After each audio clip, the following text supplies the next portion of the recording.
श्रीमद् भागवत महापुराण वेद व्यास भगवान की कृपा से सुनने को, संसार रूपी भवसागर से तरने को जीवन में अवसर मिला है। पूर्व की दिवस में मैं आपको बता रहा था कि जहां संतान नहीं होती है तो पुत्र के द्वारा पुत्र के न होने से दुख होता है, और पुत्र होता है ये कुछ समय दुख होता है। एक पुत्र होने के बाद मृत्यु हो जाए तब दुख होता है, और एक पुत्र होते हुए भी मूर्ख पुत्र हो तो भी पुत्र की वजह से दुख होता है। ये पुत्र के द्वारा दुख है, नहीं है तो है फिर खत्म हो गया तो, और होने के बाद मूर्ख है तो। अब दुख होता है तो इस प्रसंग में आपको कल बताया था कि दशरथ पुत्र जन्म सुनिकाना और मानव ब्रह्मानंद समाना। दशरथ जी के पुत्र हो गया तो उन्हें ऐसे लग रहा था जैसे ब्रह्मानंद मिलेगा, हो रहा था। लेकिन दशरथ जी के प्राण भी पुत्र के ही कारण गए। आत्मदेव ने भी जब कोई पुत्र नहीं था और पुत्र संतान हो गई, मान लो ईश्वर की कृपा से संतों के दर्शन से उनको एक पुत्र की प्राप्ति हुई और संत की कृपा हो गई, तो कृपा तो होगी लेकिन संतान सुख का कारण ही नहीं है। तो भगवत प्रेमियों, आत्मदेव ने बड़े हर्षोल्लास के साथ खूब दान किया। जब पुत्र पैदा हो गया खूब दान किया, सबको भोजन कराया, और पूरी बस्ती में ये हल्ला हो गया कि पंडित जी के बेटा हुआ है। बेटा ना होगा वही वो जो फल दिया था ना धुंधली ने बड़ी चालाकी से कि पेट फूलेगा तो रोटी नहीं खाई जाएगी, और बच्चा पेट में पलेगा तो सुंदरता खत्म हो जाएगी, बच्चे जन्मेगा तो पीड़ा बहुत होगी। ऐसे विचार करके उसने अपनी बहन के साथ विचार साझा किया और उस फल को एक गाय को दे दिया था। और होता क्या भगवत प्रेमियों, जब उसके बहन के गर्भ था और वो बच्चा हुआ और बच्चे को रातों रात उस धुंधली के यहां पहुंचा दिया गया था, वो पुत्र था। और हमेशा ध्यान रखना, जीवन में अगर आपने प्रकृति के विरुद्ध अगर कोई योजना बनाई है, जीवन में प्रकृति के विरुद्ध अगर कोई योजना बना ली अगर आपने, तो योजना सफल तो हो सकती है, वैसे होती नहीं है, लेकिन मान लिया सफल हो गई, जैसे धुंधली की हो गई और पुत्र प्राप्त हो गया योजना से, लेकिन प्रकृति के विरुद्ध है, कोख से नहीं हुआ। और आप देख रहे हैं जब कोख से जन्मे पुत्रों से अगर सुख नहीं प्राप्त होता है तो क्या उधार का कहीं से ले आए, किसी अन्य जगह से किसी को गोद जो ले लिया जाता है, तो क्या आशा की जाए कि उस संतान से आपको सुख होगा? विषय ये नहीं है कि हम श्रीमद् भागवत कथा सुनने आए हैं तो कि उसमें रोचकता है या नहीं, मेरे मन रूप कुछ हो रहा है कि नहीं, ये प्रश्न नहीं है। नहीं मिलेगी। आज बस ऐसे ही कथा का सार है, सुनो इसको आत्म संतुष्टि के लिए। आत्मदेव को नहीं पता इस व्यवस्था का कि हमारी धर्म पत्नी धुंधली ने क्या योजना बनाई है, और धुंधली की बहन की वो योजना थी जिसको छल कहते हैं। और जहां जहां छल जिसने किया, आपने भले ही किसी के साथ छल किया है, लेकिन आप भविष्य में छले जाएंगे। आपने अगर आज किसी को धोखा दिया है तो भविष्य में आपके साथ धोखा होगा। बस ठीक इसी तरीके से भगवत प्रेमियों, आत्मदेव को तो अपनी धर्म पत्नी की योजना का पता नहीं है। मैं माता बहनों से एक निवेदन और करूंगा, आप अपने पति को और आप अपने जिस कुल में जन्मी हैं और आप जिस कुल में आई हैं, क्योंकि प्रत्येक माता बहन की जिम्मेदारी दो कुल की होती है।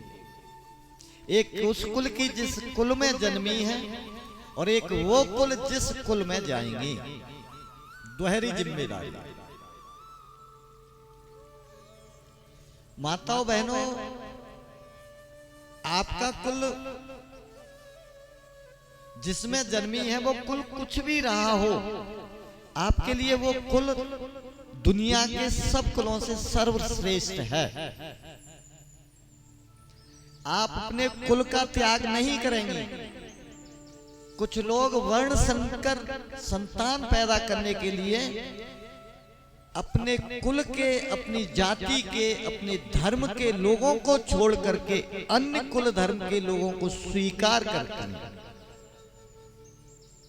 ये उस माता बहन का जघन्य अपराध है। तुम्हारे मन में क्या है, तुम्हें अच्छा क्या लगता है, ये अलग विषय है।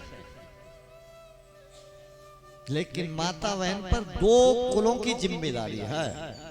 एक वो कुल जिसमें जन्मी है, एक कुल वो है जिस कुल में जाएंगे। संयोगवश अगर आपसे कहीं ऐसा जीवन में है, एक कुल जो आपसे छूटेगा और एक कुल जो आपसे जुड़ेगा, जिसे ससुराल कहते हैं। एक कुल वो जिसको हम माँ बाप का घर कहते हैं। मैंने अपने जीवन में एक ही बात जानी है भगवत प्रेमियों, जैसा मुझे गुरु लोगों ने बताया कि कोई मनुष्य अगर वास्तविक सुखी रहना चाहता है, बनावटी सुखी कोई सुख नहीं है। और इस बनावटीपन की वजह से ही आत्मदेव ने सुख की आशा चाही। कैसा भी हो, लूला लंगड़ा बहरा, लेकिन पुत्र हो। महाराज वो बात बताइए, ज्ञान नहीं चाहिए मुझे, मैंने शास्त्र पढ़े हैं, मुझे ज्ञान है, ऐसा कहा था।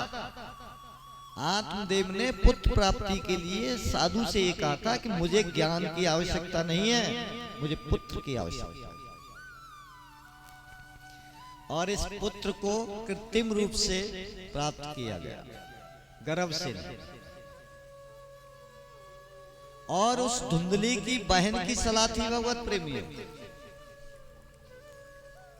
कि मेरे गर्व है मेरी बहन, मैं तुझे संतान दूंगी, तू मुझे धन देगी, क्योंकि धुंधली यानी आत्मदेव ब्राह्मण पर धन की कोई कमी नहीं थी।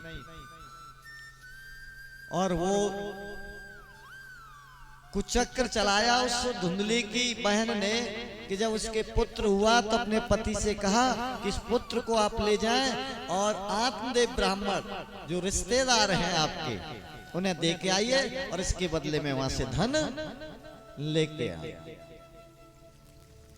संतान को कभी मत बेचना भैया।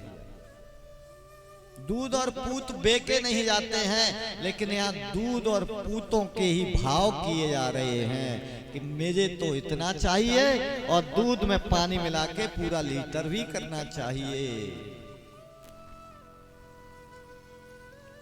हमें अभी सही मायने में हम जो दुखी रह रहे हैं उसका किसी को आंकलन ही नहीं है कि हम दुखी क्यों हैं।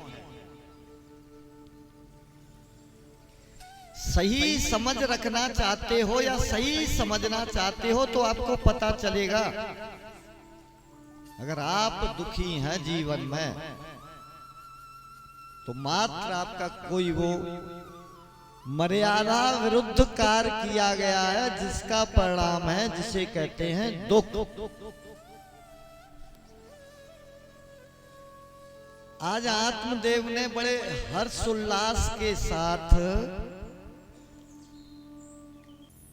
बहुत सारा दान दिया। आज लोगों को जो भी आया उसको खाली हाथ नहीं जाने दिया, बहुत सारा धन की कमी नहीं थी।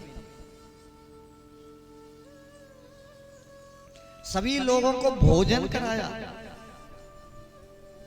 लेकिन गांव में हल्ला हो रहा था, शहर में हल्ला था, राज्य में हल्ला था कि भैया उस ब्राह्मण के कोई पुत्र नहीं था, उसके एक पुत्र जन्मा है। लेकिन षड्यंत्र करने वाली वो माता बहन जो सुलक्षणी गृहिणी लक्ष्मी कही जाती है, वो धुंधली तो भैया है ना। धुंधली ने तो ऐसी योजना बना ली, आत्मदेव को पता नहीं, बहन का लड़का आ गया, बदले में धन दे दिया। और कहा जाता है कि अगर आपने एक बार झूठ बोला है ना, तो आपको बार बार 100 बार और बोलना पड़ेगा, तुम्हारी मजबूरी होगी। एक बार झूठ अगर आपने बोल लिया तो उस झूठ के साथ साथ आपको 100 झूठ और बोलने पड़ेंगे। उस झूठ के प्रभाव से ऐसी मजबूरी बनेगी कि 100 झूठ और बोलने पड़ेंगे। बस वही हुआ। आत्मदेव ब्राह्मण से धुंधली ने कहा कि हे पतिदेव,